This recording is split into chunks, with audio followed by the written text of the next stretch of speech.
মসজিদে যদি আজান হয় তখনও যদি স্বামী স্ত্রী এক জায়গা থাকে জবাব দেওয়ার কোনো প্রয়োজন নেই, কোনো সমস্যা বলে কিছুই হবে না।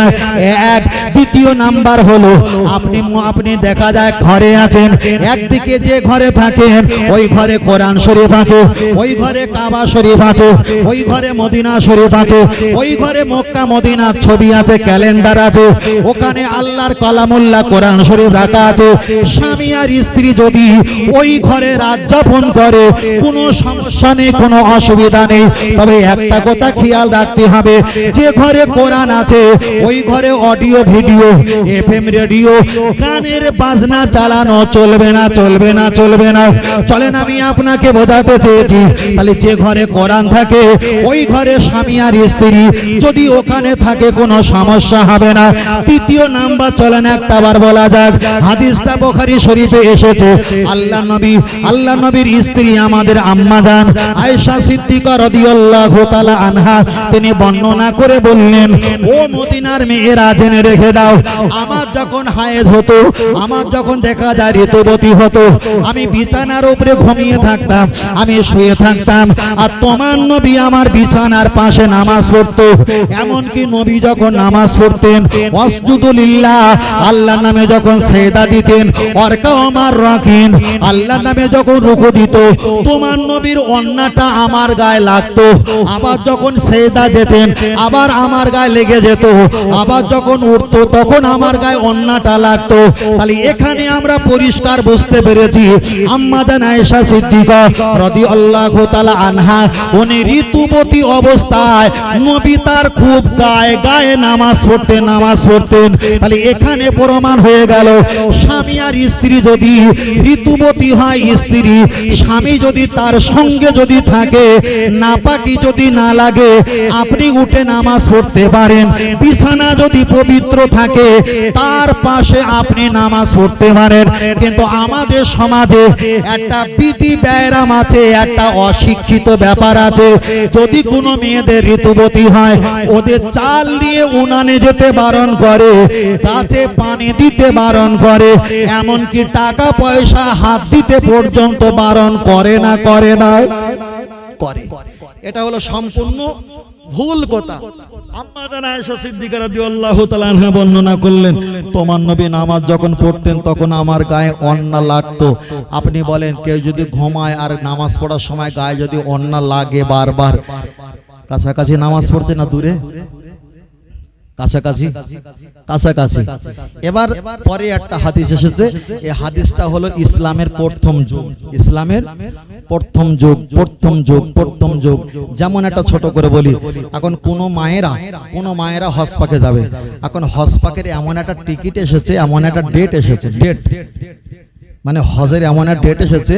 এখন সব মায়েদের পিরিয়ড তো একই সময় হয় না। এখন যিনি হজ পাকে যাবে তার এখন পিরিয়ড মুখোমুখি এসে গেছে। হানাফি মাসলা অনুযায়ী আপনি ইনজেকশন কোনো রকমে কোনো ডাক্তারের ব্যতিক্রম কোনো একটা সহযোগিতা নিয়ে আপনি সেটা পুশ করে সেটা বন্ধ করে হজের মাসটা আপনি কাটিয়ে আসতে পারেন। এটা হলো ব্যতিক্রম হানাফির মাসলা। তবে ইচ্ছাকৃত পুশ করে বন্ধ করা যাবে না। তাহলে এটা হলো কাজে ক্ষেত্রে, ওটা ছিল ইসলামের প্রথম যুগ। আমার নবী পরে বললেন, ও মহিলারা তোমরা মসজিদে এসে নামাজ পড়বে। আল্লাহ নবী মসজিদে নামাজ পড়িয়েছেন মেয়েদেরকে। আমার নবী দুনিয়া থেকে চলে যাবার পর হযরতে সিদ্দিকে আবু বকর রাদিয়াল্লাহু তাআলা আন তিনিও নামাজ পড়িয়েছেন। আবার ওমর ফারুক রাদিয়াল্লাহু তাআলা আন তিনিও কিছুদিন নামাজ পড়িয়েছেন। কিছুদিন নামাজ পড়াতে বলল, সাল্লু ফি বুয়ুতিকুম, আমি ওমর বলছি আজ থেকে তোমরা মসজিদে নামাজ পড়বে না, ফি বুয়ুতিকুম, তোমরা ঘরের মধ্যে গিয়ে নামাজ পড়বে। তাহলে ওমর ফারুক কিছুদিন পড়িয়েছে, তারপরে বন্ধ করিয়েছে। আবু বকর হুজুর পড়িয়েছে, আল্লাহ রাসূল মসজিদে নামাজ পড়িয়েছে। এটা হলো প্রথম যুগ। ওমর বন্ধ করেছে এই কারণে যে ভোরের বেলা রাতের বেলা মানুষেরা মেয়েরা যখন নামাজ পড়তে আসে আর কিছু ছেলেরা আনসারি ছেলেদের সম্পর্কটা খারাপ দেখতে পেয়েছে, তাই পরিস্থিতির কারণে মেয়েদেরকে মসজিদে নামাজ পড়তে আসা বন্ধ করেছে।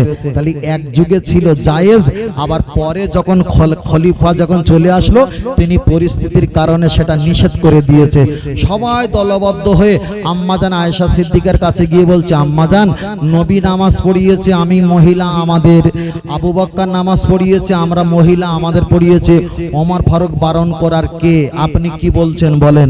আম্মাজান আয়েশা সিদ্দিকা বলল, তোমার নবী যদি হায়াতে বেঁচে থাকতেন ওমরের বন্ধ করার আগে তোমার নবী আগে বন্ধ করে দিতেন। জোরে বলেন সুবহানাল্লাহ। তাহলে এখানে একটা পরিষ্কার হয়ে গেল, এক প্রথম যুগে একরকম মশলা, দ্বিতীয় পরিপ্রেক্ষিতে এসে আর এক রকম মশলা হয়, এটা পরিস্থিতির কারণে, ঠিক না বেঠিক? এটা তাকবীর, নারে তাকবীর। আর একটা জোরে বলেন নারে তাকবীর, নারে তাকবীর। এটা জিকির করে লা ইলাহা ইল্লাল্লাহ। এসছে, চলে এসছে।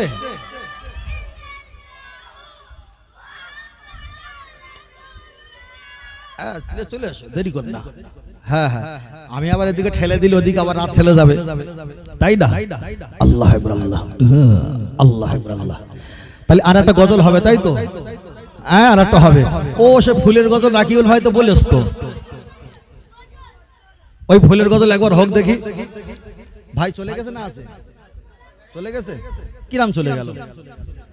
খাইনি নাকি? খাওয়া দাওয়া করিনি? যাক মাশাআল্লাহ। তাহলে ভাই বলেছে ফুলের গজল, আর আমি একটু কাটসিট করে সেটে মুটে বলেছি, আমি বলি, তাই না?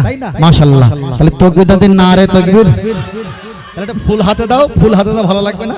ওটা ফুল দাও দিন হাতে, এই দাও ফুল দাও। ও পারে না গো, ও পারে না। হ্যাঁ, এই তো বাহ মাশাআল্লাহ। ছেলেরা কিরকম চালাক দেখেছেন? বিরাট চালাক তো। দাও হলুদ, দাও হলুদ দাও। এই তো তোর দ্বারাই হলো না কিছু, এই হয়ে না। হ্যাঁ, ও একটু সমস্যা আছে না, একটু সমস্যা। আল্লাহ হেফাজত থাক। আন্ডা বললো ইয়া রাসূলুল্লাহ ইয়া হাবিবাল্লাহ, জোরে ইয়া রাসূলুল্লাহ। সবাই বলো, বললো ইয়া রাসূলুল্লাহ। গোলাপ নীলম, গাধা নীলম, নীলম রজনী গন্ধা, মনের সুখে মালা গেঁথেছি সকাল থেকে সন্ধ্যা। তবে একবার দেখা দাও যদি ও গো কামলি ওয়ালা, একবার দেখা দাও যদি ও গো মদিনা ওয়ালা, হাসি মুখে পাঠাবো তোমায় হাজার কি আমের নজরানা। বলো বলো বলো বলো ইয়া রাসূলুল্লাহ ইয়া হাবিবাল্লাহ, জোরে ইয়া রাসূলুল্লাহ। সাদা ফুলকে প্রশ্ন করি তুমি রংটি কোথায় পেলে? নূর নবীজির নূরানি দাঁত সাদা ছিল বলে। বলুন সুবহানাল্লাহ। আর একটু জোরে হবে না? আর একটু জোরে। হলুদ ফুলকে প্রশ্ন করি তুমি রংটি কোথায় পেলে? নূর নবীজির নূরানি চেহারা হলুদ ছিল বলে। আর একটু জোরে হবে না? তাই সাদা হলুদের দোকান থেকে তুলে গেঁথেছি মালা, সুযোগ পেলে পাঠাবো তোমায় হাজার কি আমের নজরানা।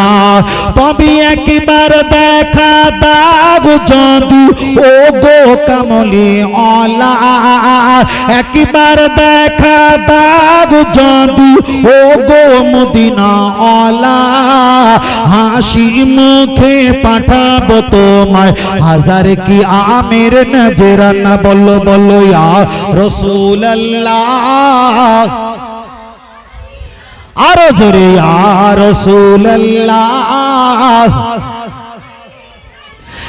লাল ফুলকে প্রশ্ন করি তুমি রংটি কোথায় পেলে ওহদ ময়দানে নবীজি রক্ত লাল ছিল বলে।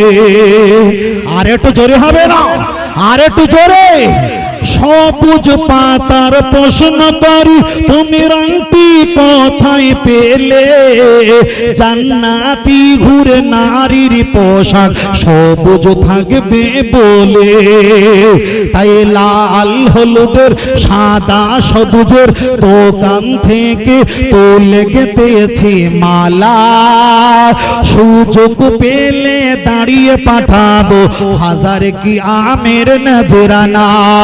তবে একবার দেখা দাগ জাদু ও গো কমলি ওয়ালা, একবার দেখা দাগ জাদু ও গো মদিনা ওয়ালা, হাসি মুখে পাঠাবো তোমায় হাজার কি আমের নজরানা। বললো বললো বললো বললো ইয়া রাসূলুল্লাহ, আরো জোরে ইয়া রাসূলুল্লাহ। নারে তাকবীর। আল্লাহ কবুল করেন, বলেন আমিন। আর একটা জোরে হবে না? আপনাদের অসুবিধা হচ্ছে না তো বাবু? আমি কোনো ঘটনা বলেছি, কোনো নবী জীবনী বলেছি, কোনো কিস্সা কাহিনী, কোনো জীবনী ঘটনা কিছু বলিনি। শুধু প্রয়োজন বলছিলাম জোর করে তালাক করে নিলে তালাক হবে না, জোর করে জয় শ্রীরাম বলতে বললে ঈমান যাবে না। জোর করে যদি বলে ফেলো যে হ্যাঁ আমি তোমার ওইটা আমি স্বীকার মেনে নিলাম, যদি বলো তাও গোনা হবে না। তার একটা এক্সাম্পল দিয়েছিলাম, নবী ইব্রাহিম আলাইহিস সালাম রাস্তা দিয়ে যাচ্ছিল আর ওনার স্ত্রীকে ভোগ দখল করার জন্য যখন ভক্তদের পাঠিয়েছে উনি বলেছিল এটা আমার স্ত্রী না, এটা আমার বোন, তাই না? তাহলে স্ত্রীকে বোন বলেছে যাতে স্ত্রীর ইজ্জতটা হেফাজত হয়। তা আপনি যদি রাস্তাকে যদি বলতে বলে হ্যাঁ তুই যা বলেছিস সেইটাই ওইটাই ঠিক, যদি আপনি বলেন উনিও যেমন বেঁচে গেছে আপনিও তেমন বেঁচে যাবেন, এটা হলো কিয়াসের ফতোয়া। জোরে বলে সুবহানাল্লাহ।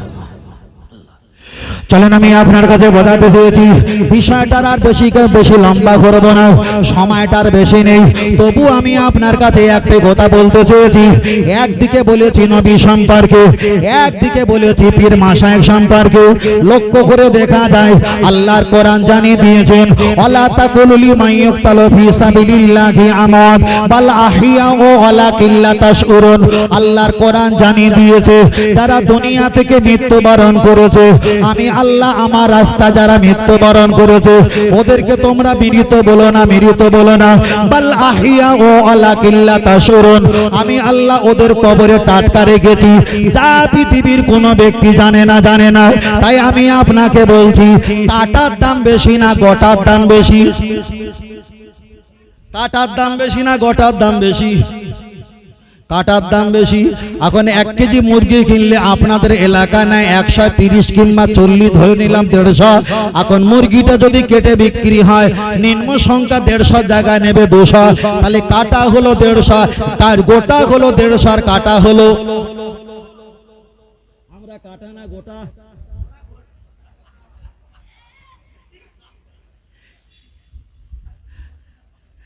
আল্লাহ আল্লাহ বলে মাদ্রাসায় পড়ে কিছু হয় না, আর মাদ্রাসায় পড়ে যখন কিছু হয় তোরা সার্টিফিকেট তখন ক্যান্সেল করে দিস, কিছু হয় না মানে আল্লাহ। চলেন আমি আপনাকে বোঝাতে চেয়েছি আল্লাহর কোরআন জানিয়ে দিয়েছে যারা আমার রাস্তায় মৃত্যুবরণ করেছে ওদেরকে তোমরা মৃত বলো না, আমি আল্লাহ ওদেরকে টাটকা রেখেছি, যা তোমরা কিছুই বুঝতে পারো না। একটা বার আগিয়ে চলে যাওয়া যাক। খাজা মাইনুদ্দিন চিশতি রহমাতুল্লাহ আলাইহি, উনি যখন জীবিত ছিল 1 পয়সা তাকে দাম দেওয়া হয়নি। দুনিয়া থেকে আল্লাহ রাস্তায় যখন মৃত্যুবরণ করেছে ওই দুনিয়ার মানুষ তাকে মর্যাদা দেয়, মানে 150 জায়গায় 200 টাকা আরো দাম বাড়িয়ে দেয়। তাহলে দুনিয়াতে আল্লাহর ওলি যারা বিদায় নিয়ে চলে গেছে ওদের কবরটা যদি একটা বার খোলা হয় টাটকা পাওয়া যাবে। আপনি যদি বড় পীর শাহ রহমাতুল্লাহ আলাইহির ওনার কবরটা যদি একটা বার খোলো আপনি টাটকা পেয়ে যাবে। ফুরফুরা শরীফে মুজাদ্দিদ জামান দাদা পীর রহমাতুল্লাহ আলাইহি ওনার কবরটা যদি একটা বার খোলা হয় টাটকা চেহারা পাওয়া যাবে। আমি বলিনি আল্লাহ আল্লাহর কোরআন বলেছে আমার রাস্তায় যারা মৃত্যুবরণ করেছে আমি আল্লাহ ওদেরকে টাটকা রেখেছি। পৃথিবীর মানুষ তাও তোমরা বুঝতে পারবে না আগিয়ে চলে যাওয়া যাক। মেজলা হুজুর পীর কেবলা রহমাতুল্লাহ আলাইহি ওনার স্ত্রী বিদায় নিয়েছে, স্ত্রীকে দাফন কাফন করে ফুরফুরা শরীফে তালতলা বাজার আছে, গরুহাটা বাজার, ওই জায়গা মেজলা হুজুর পীর কেবলা হাও হাও করে কান্না শুরু করলেন। ভক্তরা জিজ্ঞাসা করলেন, আয় আমাদের পীর, আয় আমাদের মুর্শিদ, আমাদের আম্মা জান বিদায় নিয়েছে, তার জন্য আপনি কেন কান্নাকাটি করেন? আপনার যদি প্রয়োজন হয় আমাদের মেয়ে আছে, আমাদের ভাগ্নি আছে, আমরা আপনার সঙ্গে বিবাহের ব্যবস্থা করব, আপনি কেন কান্নাকাটি করেন? কাঁদবেন না। মেজলা হুজুর পীর কেবলা রহমাতুল্লাহ আলাইহি বলেছিলেন, এ ফুরফুরা শরীফের ভক্তরা, আমি মেজলা হুজুর পীর কেবলা আমার স্ত্রীর জন্য কাঁদি না, আমার বিবির জন্য কাঁদি না। আমার বিবিকে আমি দাফন কাফন করতে এলাম, আজ থেকে 6 মাস আগে আমার আর একটা বিবি দুনিয়া থেকে বিদায় নিয়েছে, আমি সেই বিবিকে দাফন কাফন করেছিলাম, আর আজকের বিবিটাকে দাফন কাফন করতে এসে আমি মেজলা হুজুর দেখতে পেলাম 6 মাসের বিবিটা আজই পর্যন্ত কবরে আল্লাহ টাটকা হালাতে রেখেছে। জোরে বলেন সুবহানাল্লাহ, আর একটু জোরে বলেন সুবহানাল্লাহ। ও ভাইরা বাবাজিরা, ফুরফুরা শরীফে মুসাদ্দিদ জামান দাদা পীর রহমাতুল্লাহ আলাইহি ওনার আওলাদ মেজলা হুজুর পীর কেবলা এক সময় আমাদের 24 পরগনা বসিরহাট এলাকায় আমিনিয়া মাদ্রাসা ইসাল্লে সওয়াব করতে করতে বলেছিল, এ 24 পরগনার মুফতিরা তোমরা যদি ফতোয়া দাও কবর খোলা যায় আছে, আমি তোমাদের পীর মুর্শিদ রুহুল আমিনের কবরটা খুলিয়ে দেখিয়ে দিতে পারি। রুহুল আমিন রহমাতুল্লাহ আলাইহি কবরে টাটকা আছে। আল্লাহর কোরআন জানিয়ে দিয়েছে যারা আমার রাস্তায় মৃত্যুবরণ করেছে ওদেরকে মৃত বলো না, আমি আল্লাহ ওদেরকে কবরে টাটকা রেখে দিয়েছি। ফুরফুরা শরীফে মুজাদ্দিদ জামান দাদা পীর রহমাতুল্লাহ আলাইহি দুনিয়া থেকে যখন মৃত্যুবরণ করে আলী আশরাফ উনি কাশফুল কবরটা করে বললেন, ও ফুরফুরার আবু বকর সিদ্দিক রহমাতুল্লাহ আলাইহি হাওড়া হুগলি মেদিনীপুর 24 পরগনা পুরুলিয়া বাঁকুড়া দিনাজপুর আহমেদাবাদ নাগপুর কানপুর শিলচর গুয়াহাটি আসাম তেজপুর বাংলাদেশের এপার ওপার হাজার হাজার মসজিদ মাদ্রাসা বানিয়েছো, পাগড়িটা ফেলে দিয়ে আপনি মুরিদ মোত্তাকে বানিয়েছো। আবু বকর আপনি একটা বার বলেন, আপনি মারা যাবার পর আমি কাশফুল কুবুর করে দেখতে পাই দুই সাইডে দুই ব্যক্তি দাঁড়িয়ে আছে, আমি চিনতে পারি না। সামনে একটা ব্যক্তি দাঁড়িয়ে আছে, আসমানের বিদ্যুৎ যেমন চমকায় ওই ব্যক্তির চেহারাটা ওই রূপ চমকায়, আমি চিনতে পারি না। কবরের ভিতর দিয়ে আমার আপনার পীর মুজাদ্দিদ জামান দাদা পীর রহমাতুল্লাহ আলাইহি বলেছিল, বাবা আলী আশরাফ আমি আবু বকর আল্লাহর ওলি কিনা প্রমাণ করতে যাও, তবে যে ব্যক্তি সামনে দাঁড়িয়ে আছে আসমানের বিদ্যুতের মতো চেহারাটা চমকায় ওই ব্যক্তি পৃথিবীর অন্য কোনো ব্যক্তি নয়, ওই ব্যক্তি হলো আমার আপনার আখিরি জামানার নবী। আর একটু জোরে বলেন সুবহানাল্লাহ। তাই আমি আপনাকে বোঝাতে চেয়েছি যারা আল্লাহ ওয়ালা হয়, নেককার হয়, আবেদা জাকিরিন জাকিরা হয়, আল্লাহর কোরআন জানিয়ে দিয়েছে ওরা মারা গেছে, আমি আল্লাহ আমার রাস্তা মৃত্যুবরণ করেছে। দুনিয়ার মানুষ ওদেরকে যদি সম্মান ইজ্জত না দেয় আমি আল্লাহ দুনিয়ার পরকালে ওদের ইজ্জত দেব, আমি আল্লাহ, এটা আমার ওয়াদা। জোরে বলেন সুবহানাল্লাহ। আর একটু জোরে হবে না? এবার বলেন, একটা কাঁচা ইট যদি মাটিতে পুঁতে রাখা হয় 2 বছর 4 বছর পর মাটির সঙ্গে মিশে যেতে পারে, কিন্তু একটা ঝামা ইট পোড় খাওয়া ইট যদি মাটিতে পুঁতে রাখা হয় যুগ যুগ বছর কি বছর থাকা সম্ভব। যারা ওলি নেককার পরহেজগার আবেদা জাকিরিন জাকিরা হয়, খোদা ভীরতা হয়, তারা একটু পোড় খেয়ে কবরে গেছে, তারা কবরে হালাতে থাকা সম্ভব। কিন্তু আমরা যারা একটা নরম মাটি কাঁচা মাটি, ও কবরে যাওয়া 3-4 দিন 5 দিন পর একেবারে সব পরিষ্কার। বুঝলেন না? তাই আমি ছোট হুজুর পীর কেবলা রহমাতুল্লাহ আলাইহি উনি বারবার করে বলতেন, বাবা তোমরা যে আমলগুলো করবে আমলটা কম হোক, তোমরা লেগুরার সে আমলটা করার চেষ্টা করবে, প্রতিনিয়ত আমলটা করবে, সেটা কম হোক তবে লেগুরার করবে। হয়তো 10 বার দরুদ শরীফ পড়তে 10 বার পড়া সমানই একবার পড়ো, যে প্রতিনিয়ত যে পড়া অভ্যাসটা এটা যেন থাকে। আমরা অনেকে পড়ি অনেকে পড়ি না, তাই বারবার করে বলবো ইবাদত করছি আলহামদুলিল্লাহ ভালো, ইবাদতের পাশাপাশি একটু নফল ইবাদতের প্রয়োজন আছে না নাই? নফল ইবাদতের প্রয়োজন আছে। আপনারা বলেন দিনই ফরজ নামাজে বেশি সওয়াব না নফল নামাজে বেশি সওয়াব? ফরজ নামাজে বেশি সওয়াব না নফল নামাজে বেশি সওয়াব? ভাই কিছু বলে না। নফল নামাজে বেশি সওয়াব না ফরজ নামাজে বেশি সওয়াব? নফল ফরজ নামাজ, তাই তো? হ্যাঁ মাশাআল্লাহ ভালো। চলেন ছোট করে বলছি। এখন ফরজ নামাজে কত গুণ সওয়াব দেবে? জামাতের সঙ্গে নামাজ পড়ো তখন ধরে নেন 27 গুণ। কত গুণ? 27 গুণ। এত রেট ফেলা আছে, রেট ফেলা আছে না? এটা দাম দর। আচ্ছা নফল নামাজে কত গুণ সওয়াব দেবে? কোনো রেট ফেলা আছে? কোনো রেট ফেলা নেই। এবার বলেন আপনাদের এলাকায় কাজকর্ম কি হয়? বেশিরভাগ সোনার কাজ হয়, আরো অন্যান্য কাজকর্ম হয়। তবে একটা সাধারণত বলি, ওই দর্জি এই সেলাই কাজের নাই হোক, আচ্ছা রাজমিস্ত্রি কাজের কথা বলি। রাজমিস্ত্রি কাজ করলে সকাল 6টা থেকে নিয়ে 7টা 8টা থেকে নিয়ে সন্ধে 5টা 6টা পর্যন্ত 8 ঘন্টা। 8 ঘন্টা ডিউটি করলে কত দেয়? 500 টাকা 600 টাকা। আচ্ছা 500 টাকা ধরলাম। 8 ঘন্টা ডিউটি করলে 500 টাকা দেয়। তাহলে মালিকের 8 ঘন্টা ডিউটি করেছে 500 টাকা। এখন কাজকর্ম করে চলে আসছিল, আর এই কোনার কাছে একটা বুড়িমা বয়স্ক বলে, খোকা তোমার ভাই তোমার চাচা বিদেশে কাজকর্ম করে, আমি তো একা থাকি, প্রচন্ড ঝড় বৃষ্টি হচ্ছে, আমার এই জানালাটা ঠিক করে দাও। ছেলেটা দেখলো জানালা ঠিক করতে হয়তো আধা ঘন্টা সময় লাগবে, খুব অল্প সময়ের কাজ। ছেলেটা চাষির আবদার শুনে, কষ্ট দেখে, পরিস্থিতি দেখে আধা ঘন্টার কাজ উনি হাত দিয়ে সুন্দর করে কন্নিক দিয়ে এটা ওটা দিয়ে উষা দিয়ে পরিষ্কার করে মেকআপ করে দিয়েছে। চাষিমা দিয়েছে দুটো 200 টাকার নোট। কটা? দুটো 200 টাকার নোট, মানে 400 টাকা খুশি করে দিয়েছে।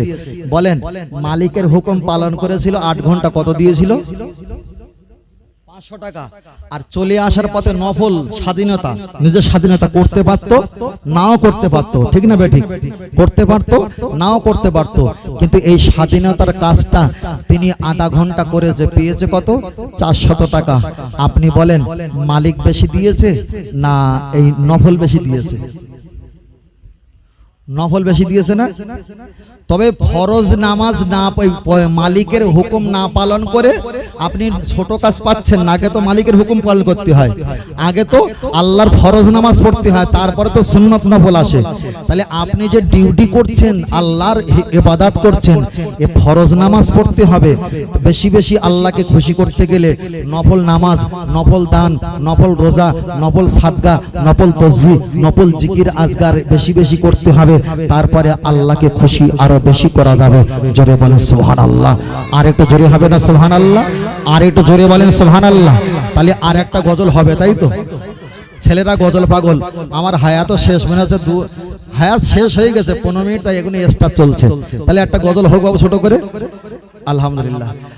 না বেশি গজল না, প্রয়োজনটা হায়াত শেষের দিকে তাকিয়ে একটা গজল বলি। আমি একা বলবো না, আপনারা সবাই বলবেন। সবাই বলবো। নবীর বাড়ি যাবার, এখানে হাজী সাহেব আছে বাবু? হাজী সাহেব আছে? থাকতে পারে। আলহামদুলিল্লাহ, মাশাআল্লাহ মাশাআল্লাহ। নবীর বাড়ি যাব, পাগল সেজে না মস্তানি সেজে? পাগল সেজে, মস্তানি সেজে যাবো না। ওয়াইস করুনি পাগল ছিল, জুব্বা টুপি আমার নবী তাকে গিফট করেছিল। আর আবু জাহেল মস্তানি সেজেছিল, কুয়ার ভিতরে গিরগায়া পড়ে গিয়েছিল। আমরা নবীর বাড়ি যাব, পাগল সাজিয়া না মস্তানি সাজিয়া? পাগল সাজিয়া। এতটুকু বলতে পারবে তো? যেতে পারি আর না পারি, যাওয়ার খাতায় নামটা থাক, নবীর বাড়ি যাব পাগল সাজিয়া। শেষবারের মতো, আবার হয়তো আল্লাহ চায় দেখা হবে। পিছন থেকে দাদু ভাই আওয়াজ দেবেন, বললেন নবীর বাড়ি যাব পাগল সাজিয়া। বল নবীর বাড়ি যাব পাগল সাজিয়া। বল নবীর। শোনা ভাই আর একটু জোরে বলো, খুব চমৎকার। বল নবীর বাড়ি যাব রহমাতুল লিল আলামিন বলছেন কোরআনে আল্লাহ শাফায়াতের মালিক তুমি হাদিসে ঘোষণা রায় শাফায়াত করিও তুমি মোদের লাগিয়া নবীর বাড়ি যাব পাগল সাজিয়া আর জোর নবীর বাহ আর জোর নবীর বাড়ি যাব মা হালিমা তোমায় নিয়ে বড় খুশি হয়ে যায় শীর্ণ শীর্ণ গাধা মায়ের শক্তিশালী হয়ে যায় তোমায় নিয়ে সবার আগে যায় যে দৌড়াইয়া নবীর বাড়ি যাব পাগল সাজিয়া আর জোর নবীর বাড়ি যাব মা হালিমা তোমায় নিয়ে বুকের দুধ খাওয়াইতে যায় ডান দিকের দুধ খাইলেন নবী বলছেন মায়ে হালিমায় বাম দিকের দুধ খায় নাই নবী আর এক ভাইয়ের লাগিয়া নবীর বাড়ি যাব পাগল সাজিয়া আর জোর নবীর আল্লাহ যেন কবুল করে বলেন আমিন আর এটা সকলে বলেন আল্লাহুম্মা আমিন আর এটা সকলে বলেন আল্লাহুম্মা আমিন এটা সালাম কিয়াম পড়ব রাজি আছেন তো আপনারা সব তো আমাদের দাদা পীর রহমাতুল্লাহ আলাইহি মহব্বতের মানুষ তাই তো একটু দাঁড়িয়ে সালাম কিয়াম পড়ি আসেন মহব্বতে ইয়া নবী